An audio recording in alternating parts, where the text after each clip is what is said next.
Good afternoon, everyone. I'm Dr. Nilakshi Jain, Research Coordinator, Shayan Anchor Kachi Engineering College, Mumbai, welcomes you all in international webinar series hosted by SAKEC. Now, to take the session further and to introduce our honorable speaker, I would like to call webinar coordinator, Mr. Bhushan sir. Please take over the stage, sir, and start the session by introducing our honorable speaker. Thank you, Bhushan sir. Please start. Thank you, ma'am, for my introduction. Good afternoon, everyone. I, Bhushan Pawar, welcome you all on behalf of Shan Angar Kutch Engineering College. We are at Sakek Research Cell would take this opportunity to thank each and every one of you present here today for this hybrid webinar series, Innovative and Emerging Technology in the Field of Research, in collaboration with all our partners. Today, I am addressing you to the webinar on recent research trends in nanoelectronics field. The speaker for the webinar is Dr. Subhash Subramanian. Dr. Subhash Subramaniam is HOD of Electronics Department at Shahanangar Engineering College. She has done PhD in Electronics from VJTI Mumbai, Master's ME in Electronics. She has published 30 papers in conferences and reputed journals. She has been awarded as the Best HOD Award from CSI TechNext India 2019. Before handing over to our speaker, I would like to make a note to my all attendees that if you have any queries or if you want to ask any question to our speaker throughout the session, you can ask it via question and answer chat box. Most frequently asked questions will be answered at the end of the talk. Now I am handing over to the speaker. Ma'am, kindly start the webinar. Please take the time.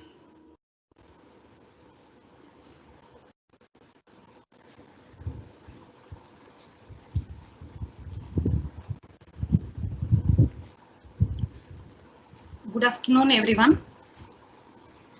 Am I audible, sir? Yes, ma'am. Today, we are going to be part of this hybrid international webinar series conducted by Sakek Research Cell.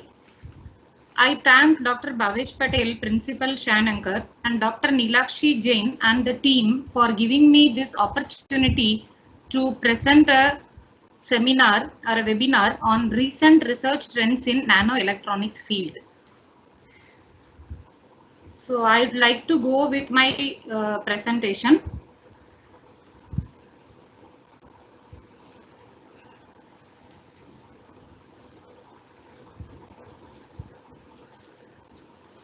So we are going to discuss today recent research trends in nanoelectronics field. So I'm starting with the historical perspective of nanoelectronics. When we are going with the electronics only, there is one major problem that whether we are discussing with computer or we are discussing with electronics. Here, the processors, the desktop, the laptop, the mobile phone, which everyone is using, it is fully of electronics. The storage device, that is the pen drive, and the bigger cloud storages are also electronics. Now, I can ask only one question to the audience. If you have your Gmail and you have 3000 to 5000 mails in your Gmail, do you know where it is stored? The simple answer the student will give me is it will be stored in the server, madam. It will be stored in India's server. It will be stored in somewhere else, but it will be a soft copy. But do you think the banking systems, the newspaper systems, the TV serials, whichever is broadcasted, everything will be only stored in a soft copy way? It has to be stored in a physical disk. It has to be stored in a MOSFET. So students as well as the researchers, those who are stepping into electronics field are not aware of what is exactly going on in the industry. As a professor of electronics department, we normally teach microprocessors, microcontrollers, embedded system, basics of VLSI, digital design. But exactly the NAND gate which we are teaching and the NOR gate which we are teaching is not present exactly in the physical form.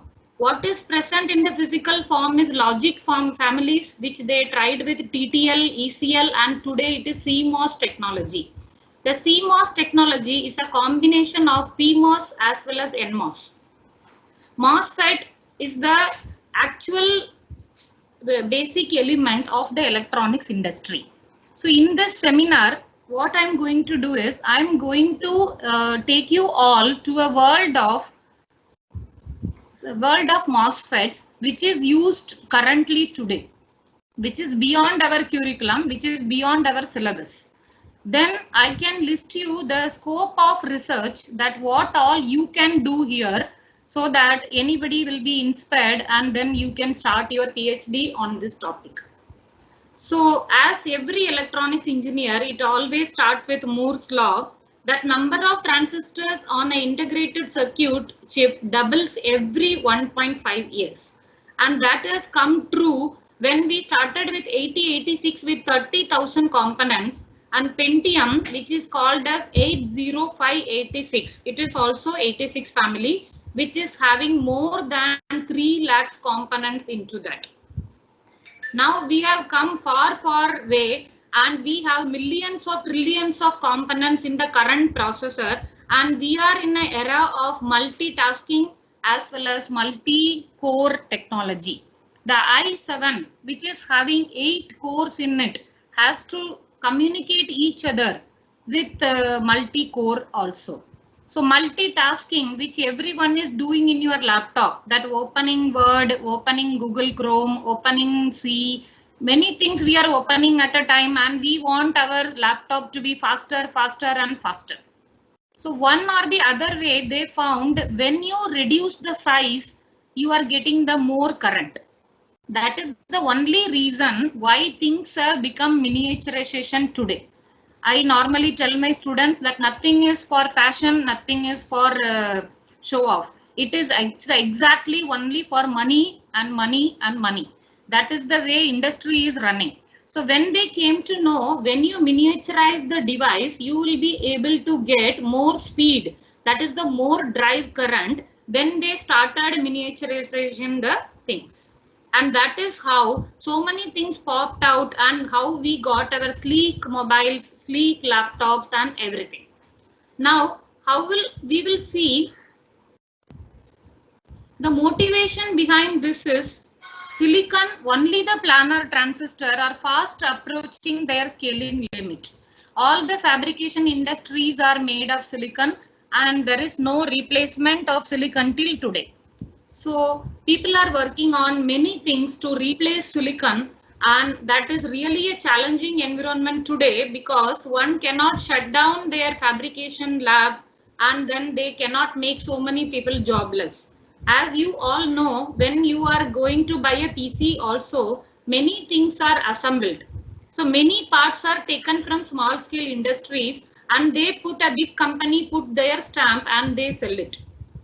So when you suddenly change from silicon to some other material, so it will be the many small scale industries will affected and they will not be able to immediately cope up with the new material. So every year VLSI CAD technology lab decides what will be the size of this year, feature size, so that the industry will be able to follow their norms. Now we are coming to the short channel effects and the oxide thickness. There is something called scaling that is going below. Let's see the basics of metal oxide semiconductor field effect transistor, which is normally taught in all the syllabus and all the curriculum also. I really want you to understand that a MOSFET has source, drain as well as a oxide thickness and then a gate over there. Now, this oxide thickness can be scaled. What is the feature size we are talking about is the length between this source and the drain. This is called channel. So when I say 14 nanometer, 22 nanometer or 10 nanometer, that is the distance between the source and the drain. That is the channel length. Now this MOSFET is a voltage control device. When I apply VGS, then there is no channel. VGS is 0, no channel is formed. When I go beyond 0 and there is a threshold voltage, and beyond the threshold voltage your device will be on. So there are three regions of this MOSFET.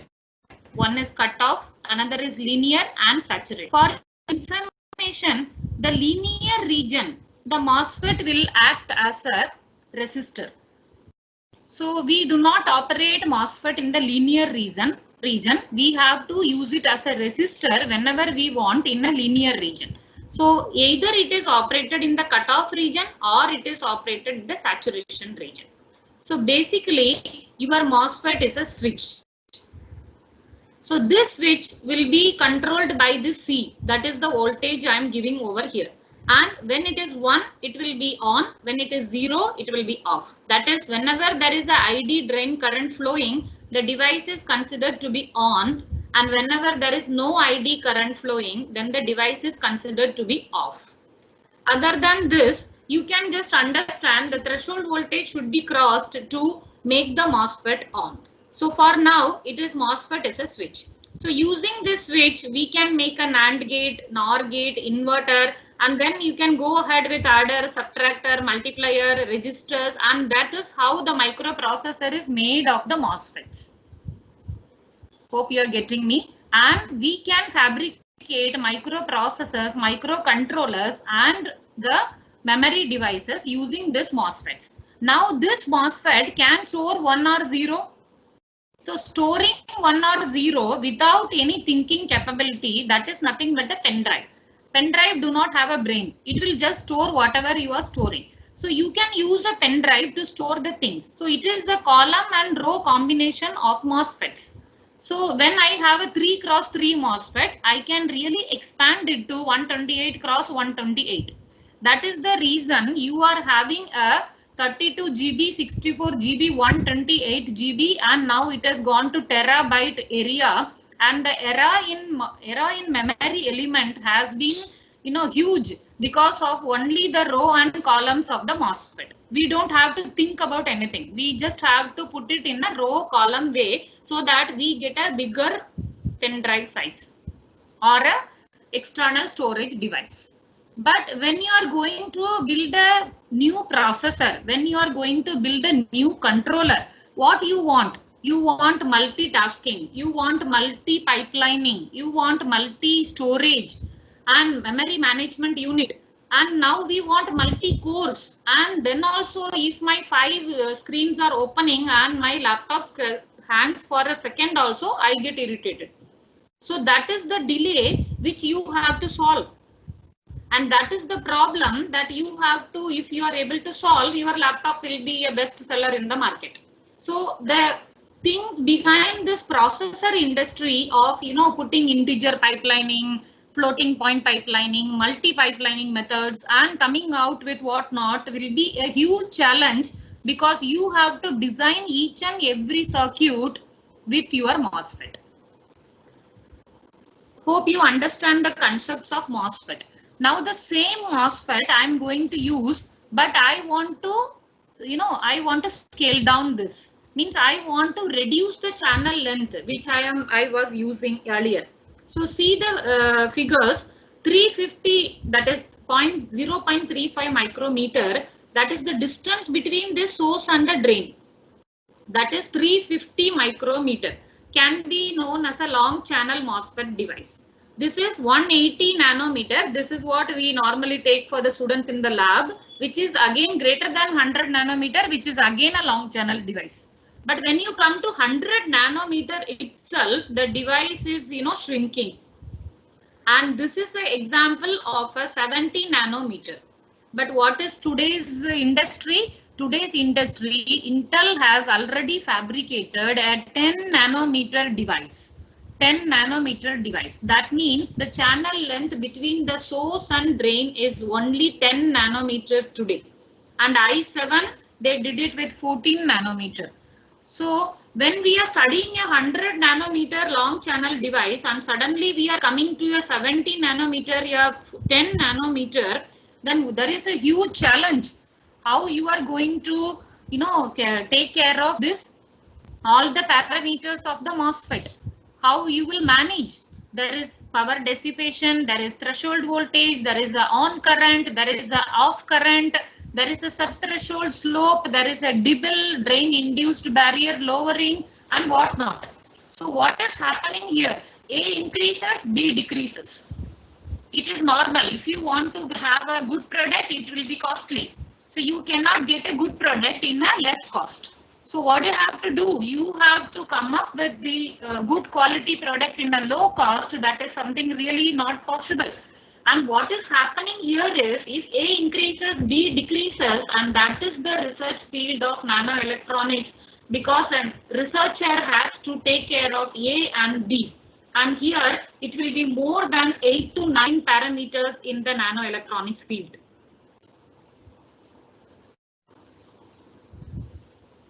So again, coming to the transistor scaling, look here.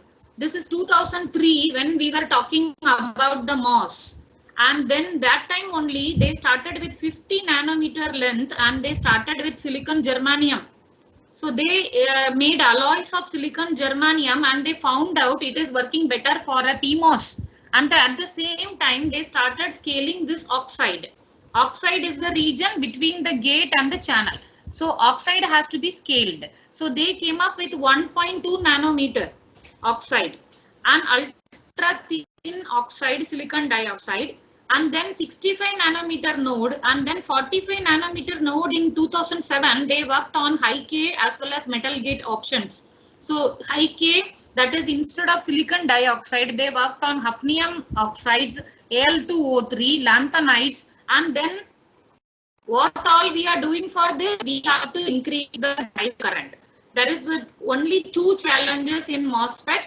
Increase the drive current. If you increase the drive current, your laptop speed will increase. What is your laptop is doing? Each and every operation of your processor is synchronized with the clock. So clock generator will generate a clock, and you are working on a speed. So that speed you want to increase.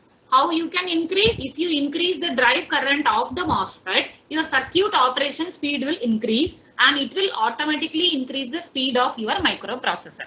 That is the reason we are working with this high K metal gate. And then one or the other way, at 2009 with 15 nanometer length, they found a non-planar tri-gate architecture option. So this is beyond our syllabus.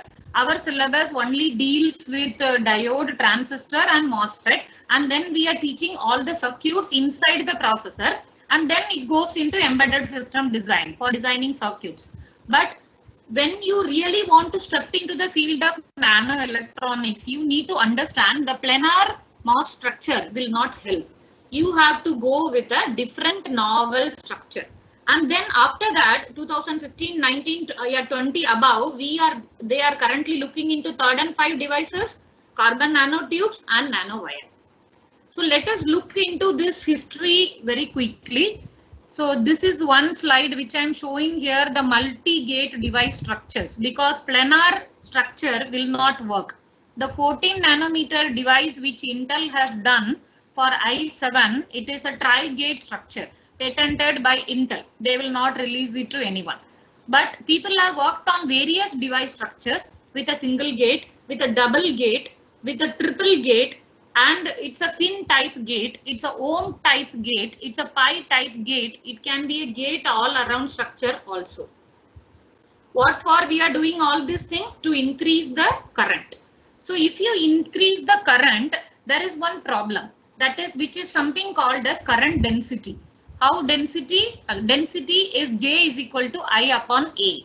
So what we are trying to do, we are trying to increase the current, but we are trying to reduce the area. So when you are trying to reduce the area, your J component is going to get affected, and 10 times if you scale the circuit, 1000 times your current density is affected. So 1000 times your current density increases, how you will take care of the power dissipation?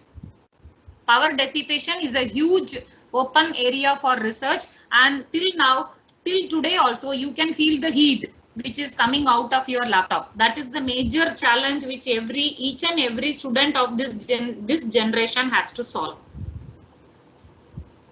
This is a small literature review from double gate 32 nanometer, triple gate 22 nanometer. We came to nano wire transistors, that is 14 nanometer to 7 nanometer. Industry has not gone beyond 10 nanometer, but still work is going on to go beyond 10 nanometer to 5 nanometer. This is a horizontal nanowire. Let us throw some light on SOI, because understanding SOI is also more important, that is silicon on insulator. These two are different. You can have a strained silicon approach, that is strained silicon is a combination of silicon and germanium together.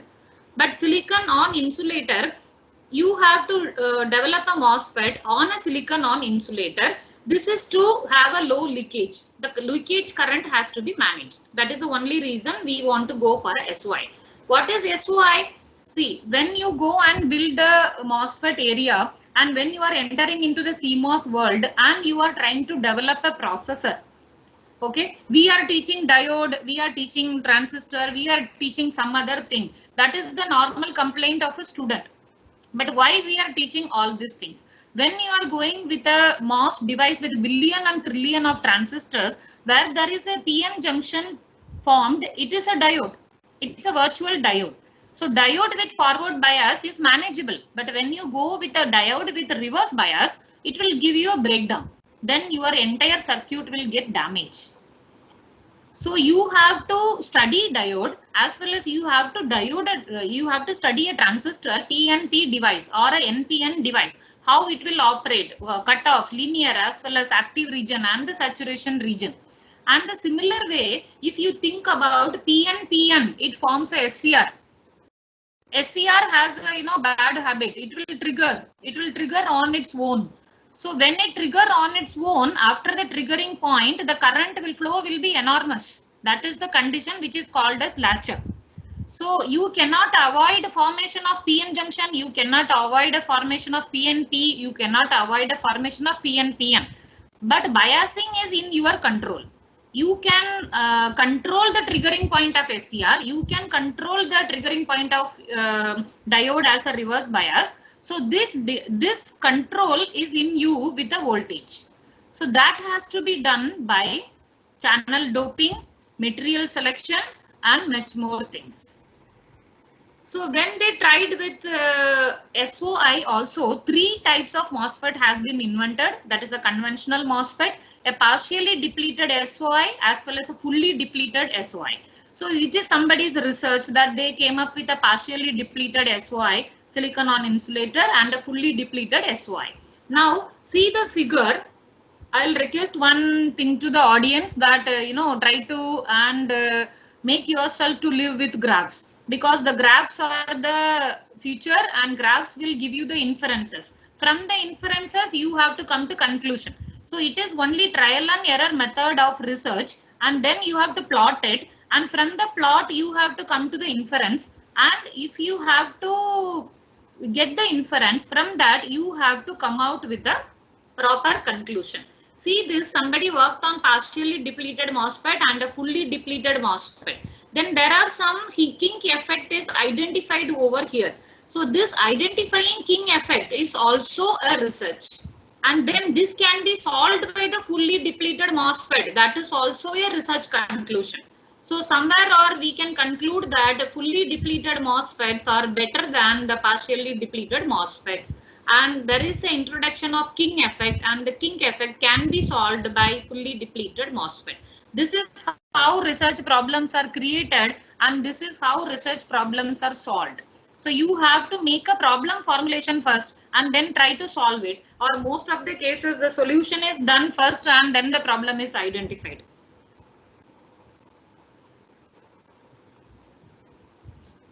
See the examples of multiple gates: single gate, double gate, triple gate, gate all around, and pipe gate.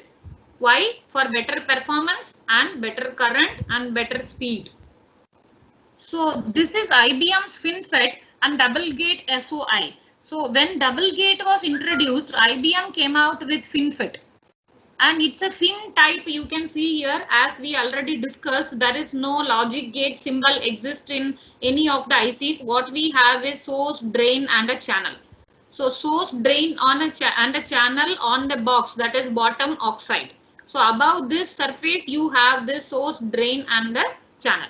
So this fin type gate is made. This is the actual fabrication figure which I have shown here for the better understanding. So these are the graphs by Berkeley's, that here I just want all of you to concentrate that you can vary the parameters. That's what I told you, try to live with graphs. Gate length can be varied, the oxide thickness can be varied. So for different gate voltages, they have plotted drain current. For different drain voltages, they have plotted drain current. And for the different body thickness, the current can be observed. So for different body thickness, the Dibble can be observed. Dibble is drain induced barrier lowering. And by doing this trial and error methods, you have to find out which is the best gate voltage, which is the best body thickness, which is the best channel doping I can apply. And there is no other method available here. This is called as design optimization. So design optimization of a device is a very easy work, but you have to put lot of efforts to understand the physics of the device and the input parameters and the output parameters. So you have to vary the input parameters and you have to find out which is the suitable body thickness, which is the suitable gate voltage, which is the suitable channel doping. So all these things are done in a trial and error basis only. See, this is Intel's Tri-Gate SOI. So Intel Tri-Gate SOI has 3 gates, and they proved this is highest ever performance reported for NMOS and PMOS devices on a single substrate. And here they have shown this graphs with VTH, I on, I off, Dibble, and subthreshold slope. So these are some measuring parameters. This is again Intel's Tri-Gate results. So with PMOS this side and NMOS this side, maybe this is fabricated device or a simulation device, but for various gate length this is done. It can be done for 60 nanometer as well as 15 nanometer, for various oxide thickness and various width also. You have to propose a suitable width as well as suitable length also. So this is TSMC, Taiwan Semiconductors, China, and ohm gate device. They came out with a very novel structure of a ohm gate device, and they showed their performance with drain current as well as gate voltages. This is the actual photographs of the fabricated TSMC's ohm gate, which is presented in IEDM conference. So TSMC finally said you can go with SOI, FinFET, triple gate, pi gate, ohm gate, and gate all around MOSFET. This is the entire structures for your reference: double gate, FinFET, tri-gate, ohm gate, and a quad gate. So quad gate will have 4 gates. Under also it will be 1 gate. Double gate FinFET has 2 gates. Tri-gate will have 3 gates, and ohm gate will have ohm type gate, and quad gate will have 4 gates.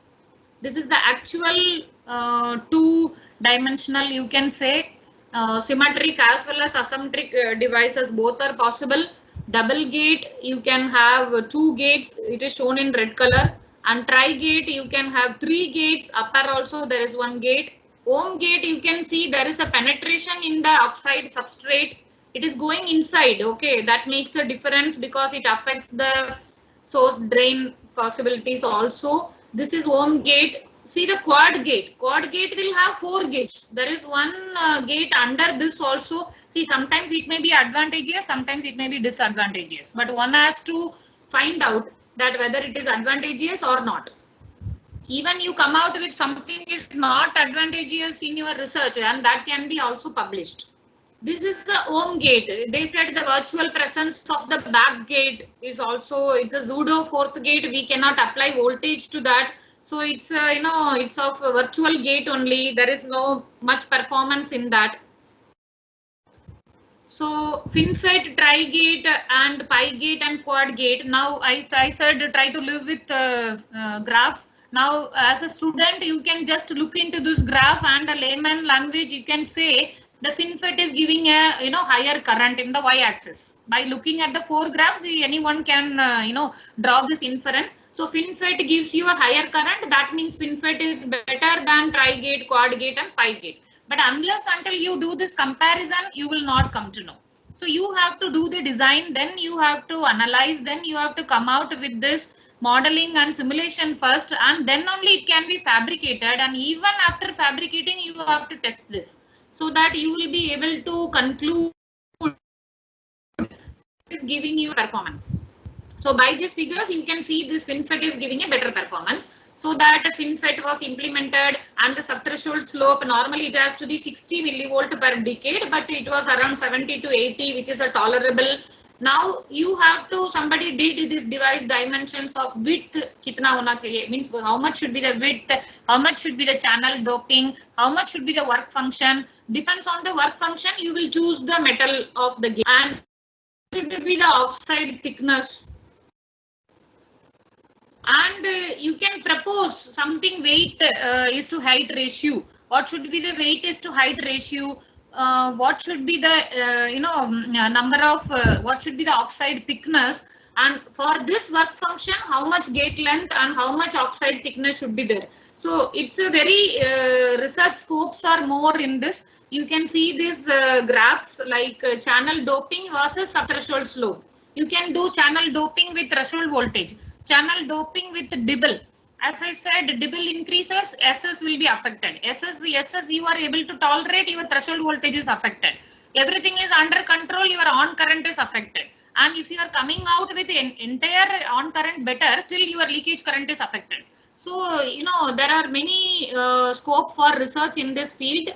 So many parameters are there. So you can see here the channel doping versus SS.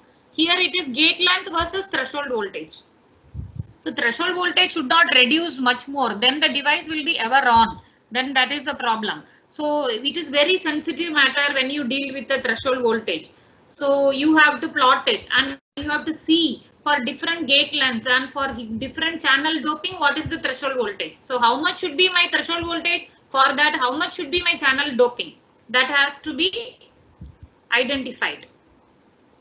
This is for FinFET, Tri-Gate, Ohm-Gate and Quad-Gate. It is a comparison graph. For all the four devices, they have plotted fin height versus threshold voltage and fin height versus subthreshold slope. So I have to come out with the optimized fin height. I cannot just go with the trial and error method. If I am fixing my fin width to 50 nanometer, then I have to vary my fin height and observe what is the threshold voltage and vary my fin height and observe what is my subthreshold slope.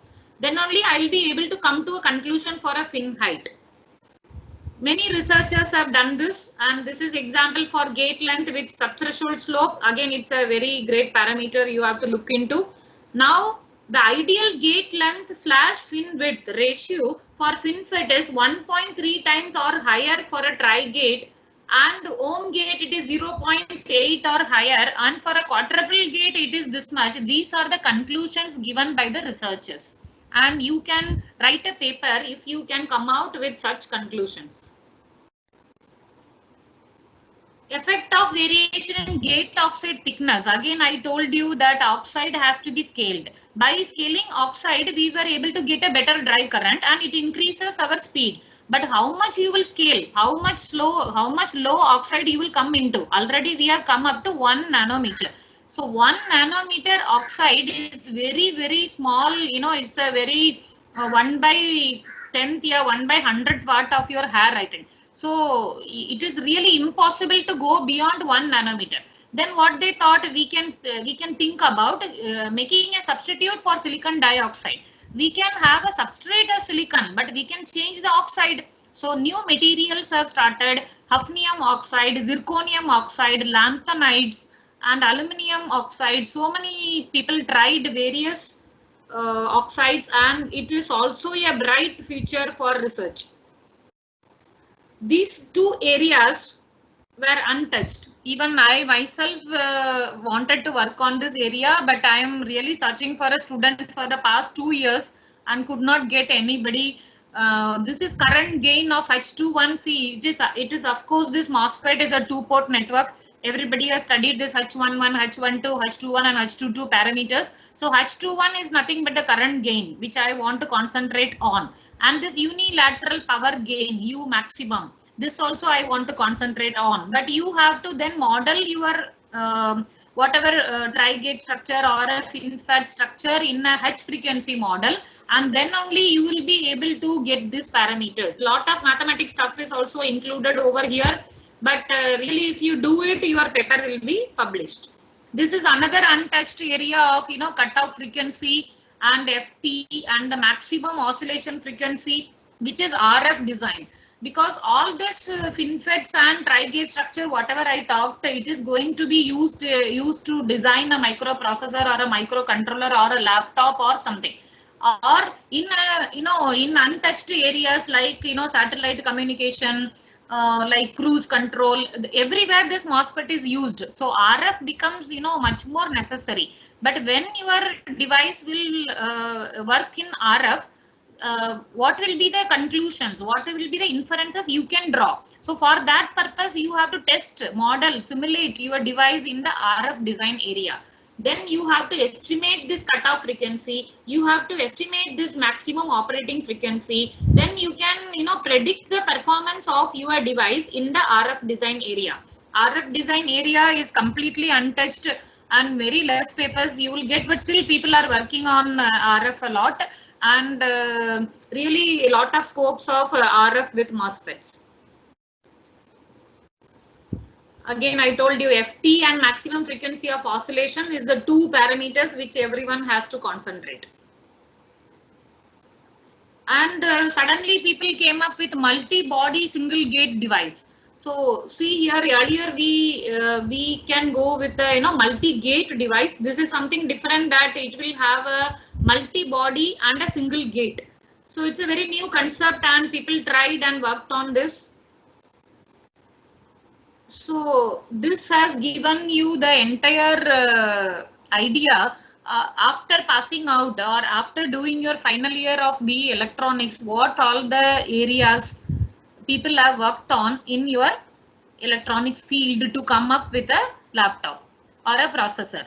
Now I have identified some research gaps in my PhD, and I have worked on a novel structure which I will share with you now, and then we will go for what all you can do. So first let me, now I have introduced the entire history after passing out of your UG, what all have been done, that you got a glance. But now you can go into what I have done. That is the identified research gaps. So when I stepped into my PhD, I understood already nanowires have started, and high K metal we have to work on, and 3rd and 5 channel we have to go with, and the 14 nanometer technology was already popped out. So we have to go with a 10 nanometer, and Intel was doing and fabricating a 10 nanometer FinFET based tri-gate based processor structure. But nanowire based processors are not yet fabricated, still work is going on. So I have to work on a material optimization where we have to think about an interfacing layer with a high K. So we have proposed AL2O3 and lanthanides LAL03 under the guidance of Dr. Avle sir and Dr. Sangeeta Joshi madam. I did all this work, and we proposed high K with a metal stack gate we have proposed. And we have designed a novel indium gallium arsenide vertical nanowire transistor. So till now, whatever we have seen is a horizontal nanowire transistor. It is just like building bungalows, which you have, where you have lot of areas at your native place and the rural areas. But whenever you are coming to cities, then we have to build the towers. So the same concept I have used here, and instead of a horizontal nanowire, if vertically this nanowire can be built up, then the combination circuits can be built up very easily, and we will be able to route and connect things in a better way, and we will be able to save the area also. That was the concept. And the horizontal nanowire is a planar concept. which I have turned it into a vertical nanowire concept. And with all the gate study which we have done, double gate, triple gate, and all other gates, I found that gate all around was suitable for a vertical nanowire structure. So the upper one is drain, and you can see a gate all around structure. Inside that, oxide is there, and then the source is there, and down you have a substrate. So it's a single nanowire transistor structure I have shown, but you can have multiple nanowire structures coming out in a single substrate, so that you can go with a million or billion of transistor growth together. So by proposing this device, we already stepped out of silicon. So we kept the substrate as silicon, but the above growth is done by indium gallium arsenide. And this third and 5 inclusion gives us higher mobility, again higher drain current as well as higher speed. So that is the reason we are going with N-type indium gallium arsenide vertical nanowire transistor. Then using this device, the device which was proposed, the simulations were done in TCAD, and then using this device, I have done a CMOS inverter, because we have to see the device performance in a circuit also. So it's a PMOS and NMOS combination, and the device simulation is done in TCAD, and then the analysis is done, and the noise margins were calculated for V in versus V out. So device is proposed and the circuit performance is also observed. And in a similar way, this is the work done by my ME student Shivani. She has done a horizontal nanowire structure, and P-type as well as N-type. And P-type and N-type structure, this is the diagram which we got it in TCAD. Using this horizontal nanowire structure, she has done ring oscillator. A 3 combination of common source amplifiers will give you a ring oscillator with the feedback that everyone knows. So we connected in a loop, feedback loop, and we understood the performance of a ring oscillator. This is the example of a, this is the ring oscillator circuit diagram, and this is the actual HNWT, that is horizontal nanowire transistor ring oscillator. So then we said the vertical nanowire transistor were better than the horizontal nanowire transistor in terms of speed, turn on capabilities, higher noise margin, low power dissipation, and higher integrated density. We have compared the horizontal as well as vertical one. This work is done by me, and instead of going with the only one gate, what I thought is we can put an inner gate also, because gate will give you more control, and more control, more parameters will be better, and more drive current. So instead of having a only one outer gate, I designed this with 2 gates. So this is my vertical nanowire structure, which is a substrate which is having source and drain. And this is the purple color is shown with oxide, and this is my metal. So this is my outer gate, and I tried to put an inner gate also.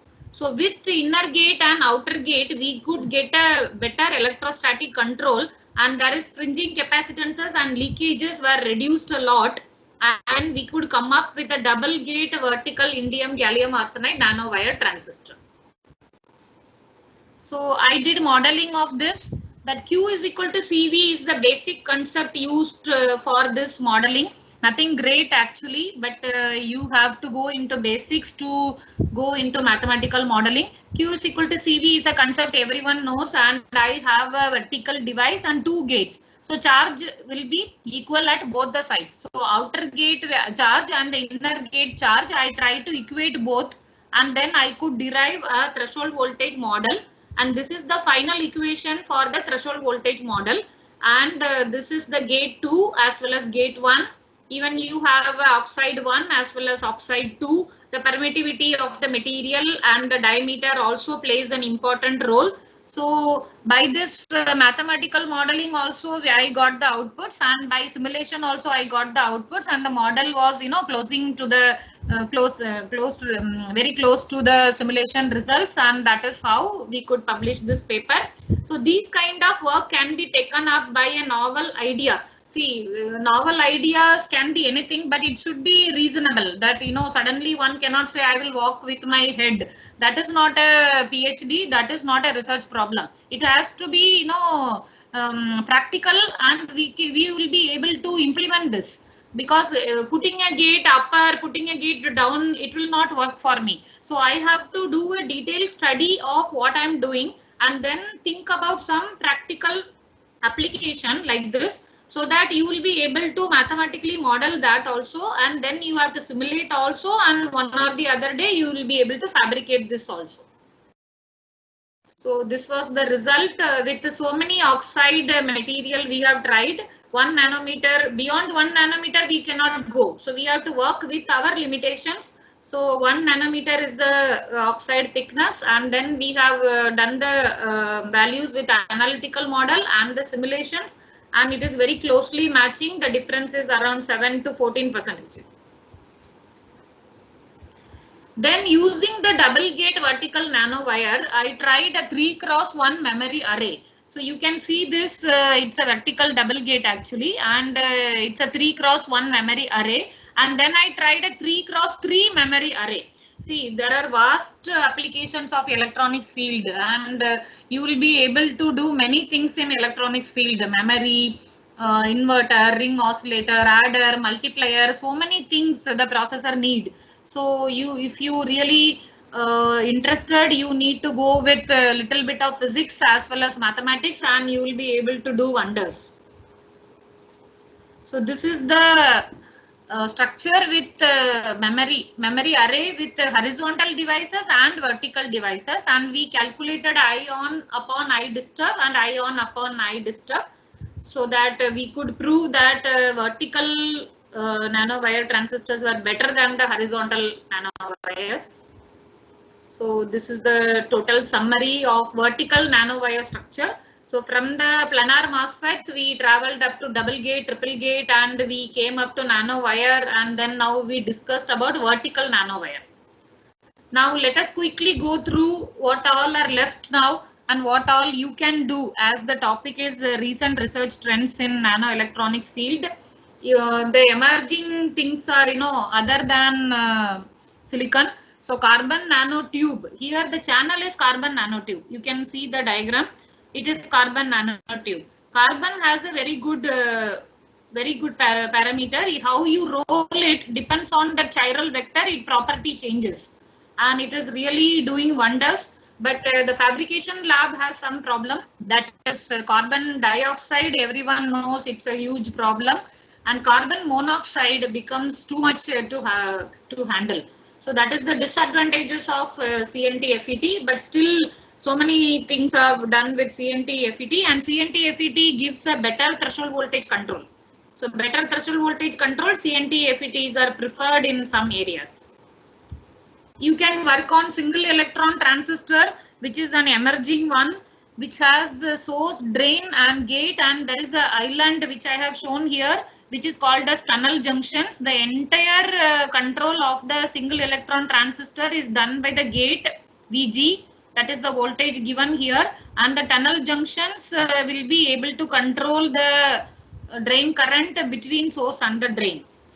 This is based on the mechanism of Coulomb's blockade, and as I told you, I used Q is equal to CV and came up with the model. The same way, single electron transistor uses only Ohm's law, that is I is equal to V, that is voltage between source and drain upon the resistance, and the resistance are calculated using this tunneling effects. So you can work on this tunneling effects and calculate the resistances, and then you can go with the current. The single electron transistors are used in high density memories as well as the next generation quantum computers. Everybody is hearing this word quantum computer. So quantum computer may have single electron transistor, and the circuits may be built with single electron transistors. The one more device which I wanted to introduce to you all is the memristor, that is the passive device. Resistor, capacitor and inductor, similarly memristor. So the memristor are used in resistive random access memory. This gives a relationship between magnetic flux and the charge, like how resistor gives V is equal to IR. Similar way, it gives the relation between magnetic flux and the charge. It's a dynamic relation between I and V can be calculated using memristor, and this memristor is mostly used in the memory where it can store a small memory also. So with platinum TiO2, TiO2, this is a structure, and you can observe the behaviors with V greater than 0 and V less than 0. Memristor is a passive device. The next topic is biosensors with nanowire. Now, so much of COVID-19 and so much of people are talking about virus. Suddenly, this Amway has come out with a filter which can filter out this many micron. So something like this devices are expected, and which will be useful for the human mankind. And this nanowires are already used in biosensors. And this biosensors will have some sensing capacity of antibody and antigen with gold electrodes. You can see here how this bio sensors are made with nanowires, and these are the nanowire applications. It can be used in data storage, batteries, transistors, LEDs, optoelectronic devices, biochemical sensors, heat pumping, thermoelectric devices. So these are the nanowire applications with so many areas: lithium ion batteries with nanowires, and thermal electro properties, photo catalysts, all these things, supercapacitors. So the recent research areas I wanted to list it to you for you, and it can be materials. As I told you, the oxide has to be new material. Other than silicon, people have to come with a new material. Microelectronics and optoelectronics packaging. The fine-tuned packaging is also a real challenging field. Multiferroic materials, where we can use this ferroic property in the nanoelectronics field. Again, there is one vast topic which is called as interconnect. All these interconnects are, really a problematic. Interconnects with some length, that is L, I can say, with some resistivity. So rho L by A creates a resistance for the interconnects, and two interconnects coming together parallel, then it will have charges, and there is vacuum in between. So it creates a virtual capacitance over there. So this resistance of the interconnect and the virtual capacitance which is formed, so R into C, where everybody knows the time delay, tau is nothing but RC. So it gives a tau is equal to RC, and most of the interconnects are there in connecting this billions of trillions of transistors. So this delay increases hugely, and the delay will be an unmanageable problem. So there are a lot of work still going on in interconnects, and if you can touch a little bit of EMF, then interconnects will give you a lot of scope for research. It will come into fringing capacitance, fringing field, and leakages, and so many things. And still people are working into this. Process integration and reliability, because there is two different world, like we are working on modeling and simulation, Japan, Korea and China working on fabrication. So the process parameters has to be matched with the simulation parameters. So we work in our limitations and not having a fab lab, we work on modeling and simulation, and they work on real fabrication. So somebody has to match this process variation parameters to the simulation parameters, and that itself is a research, and so much scope in that research also. Spintronics is a newly coming up area, like clockwise spin as well as anti-clockwise spin. That is one and zeros. So 1 and 0 created, you can go with the development of a digital circuit. That is how spintronics is into the picture. Low K, ultra low K, and then copper interconnects. I already discussed trained silicon, that is silicon and germanium, but it is found to be better for PMOS only, where CMOS is a combination of PMOS and NMOS. So for a pull-up devices, we need PMOS.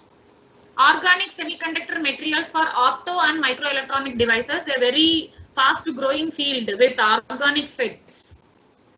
In IIT Bombay also some of my friends are fabricating this organic FETs currently. Environmental friendly IC packaging. Again, this word of environmental friendly, we know that how severe it is, because we all are at home for last 3 months because of this environmental friendly problem. So even solutions are needed in this packaging industry. Interconnects, which we already discussed. Fabrication and characterization of nano structured optical interconnect devices. Sounds very high because characterization is very tough in fabrication field, because after you spend 6 months and come up with a memristor or come up with a device and very small shot, you get a 0. So you may not get a proper characterization over there. Computational design, so we can do something like this. Everybody is talking about machine learning, everybody is talking about deep learning, everybody is talking about artificial intelligence. So VLSI is a major area where processors, controllers and everything has to be integrated into a laptop. So we can come up with some prediction algorithms. What is machine learning? Machine learning is prediction algorithms. So prediction algorithms can be designed to test the device, because testing is done with circuit partitioning. So partitioning can be done with prediction algorithms. So we cannot say I don't have this, I don't have this, I cannot do this. We have to think what we can do with whatever existing with us. So these prediction algorithms can be implemented for VLSI devices as well as circuits. I touched only the area of devices. The circuits I have not touched. There are vast areas scope for circuits, because every circuit have n number of parameters. Then you have to optimize the n number of parameters. So testing and verification, modeling and simulation, electrodynamics, electromagnetics, leakage, all this power dissipation are the major field research areas in electronics, and all this can be solved by computational prediction algorithms, and these all done in CS department in the foreign universities. So if the young students should look into this, and they should work on the computational design for nano electronics. You can do with carbon nanotubes, quantum dots, single atom transistor, 1D transport, heterostructures with third and 5. It's a recent paper that somebody came with analyzing atoms using SPICE computer program. So see, when we can go up to small atom level, then nothing great like that. Bismuth antimanoid, something like material have come up with a thermoelectric material. So largest hope in material science. Sensor devices can be used to presence of chemicals, light or pH. Some sensors are already used for sensing environmental gases, and it is used to go with some surgery levels also. Carbon nanotubes are already used in nose platforms, electronic nose platforms. Invasive injections or insertion into a specific area of an organ. This all sounds really great, like small nanowire based sensors can also be used in biomedical area and can be used to insert into any of the organs. So hope I am able to give you what was yesterday, what was today, and what you have to do tomorrow. So this is completely now your turn, and you can take my mail ID, and if anybody is interested to work on this, you can contact me. All the best. Thank you, ma'am, for sharing this wonderful knowledge. Now it's time for the question answers. Yes, sir. First question is, how is the drive current the only limiting factor for operation speed? I would imagine even the sub-threshold swing is also an important limiting factor. Yes, actually, not only the subthreshold current, actually, there are many parameters in the nanoelectronics field. But why I was concentrating on the drive current, because only by increasing drive current, you will be able to get the speed increases. Otherwise, all other factors are limiting factors. It will affect the operations of the MOSFET itself. But we focus on the drive current to get the better speed. But as you have told, subthreshold slope, subthreshold swing, Dibble, VTH, even I off, everything matters. We cannot just focus only on drive current.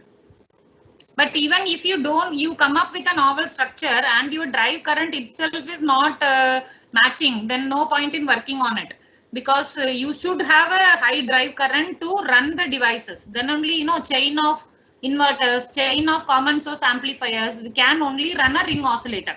So the drive current plays a very important role. So suppose you are working on a structure which will not give you a better drive current, and better to drop it and design some other new structure. Okay, ma'am. Second question from Gorang. What are your comments on the dopant deionization and quantum confinement effects in the quasi-metallic leads? Okay, this goes very deeply into quantum area. See, quantum computing, quantum mechanics, quantum electronics is a huge area. So if you step into quantum level, many more parameters popped out. So like you only listed 3 parameters. Okay, so there you have to think about the flux, you have to think about distance between, and you have to think about many more parameters, and it becomes more complex over there. So working on a quantum device and a quantum computer is really challenging field, which you need to really do another 1 year exercise to understand what is existing now and what you have to do, like that. Ma'am, same question from the same participant. The same participant asked a different question. Like further, how do you suggest we improve nanoelectronics research at college level under Mumbai University instance experimentally? Okay, in from Mumbai University, see, we are teaching you all the basics, but some of this nano wires and FinFETs and other things have been put in the last chapter of the syllabus. But unfortunately, students do not study the last chapter. But we see to that we are teaching that, and exposure is given by taking some papers. Mumbai University has one lab, fabrication lab, and the students are encouraged to work on that. See, we are very lucky to be in Bombay with 20-kilometer distance. We have IIT Bombay, where we cannot travel to IISc Bangalore, but we can travel to IIT Bombay. IIT Bombay has CEM Center of Excellence in Nanoelectronics. You can give a proposal of a novel idea. Again, I repeat, the novel idea is more important, and then you will be given permission to work on the IIT Bombay Nanoelectronics lab for 6 months. Any students, non-IIT Bombay students also can give a proposal to Center of Excellence in Nanoelectronics. You can search Google with CEM IIT Bombay. So if you give a proposal and you prove that the proposal is novel, you are given permission to work and fabricate for 6 months. Many of my friends have done in IIT Bombay. So Mumbai University lab as well as IIT Bombay lab should be used by the students. Ma'am, there are again few questions. Can I ask, because participant asked some few questions? Yes, sir. This question asked by Rajendra. What is the difference between multi-body single and dual gate properties? Multi-body? Multi-body single and dual gate properties. Dual gate. Okay, okay. See, when you are going for dual gate, you have a single MOSFET, single body, but you have 2 gates. Okay, 2 gates. But someone came with the nice idea of having a multi-body and 1 gate. Okay, so both are different. Maybe the multi-body and a single gate may not be a good suggestion, because as you know, billions and trillions of transistors are fabricated in a single body only. We have a native substrate, then only it is possible. But that idea was proposed. Maybe this paper may be rejected, but the idea is taken as the novel idea. Even we have multi-core. So we have multi-core processing with inter-process communication inside your laptop. So similar to that. Ma'am, Aditya asked any examples on CNT and FET? Any examples on CNT? CNT, FET. CNT FET is, you get many. See, all these things are patented, so you may not get many material in your Google. So you have to read papers. So when you go with IEEE papers, Springer, Elsevier, some good journal papers, you get lot of stuff about CNT FET. CNT FET is a very good successive thing in the next generation quantum computers. But I told you only that carbon monoxide they are trying to control. Other than that, it gives a good speed. Even CNT FET is a successful platform. CNT RAM is also come up.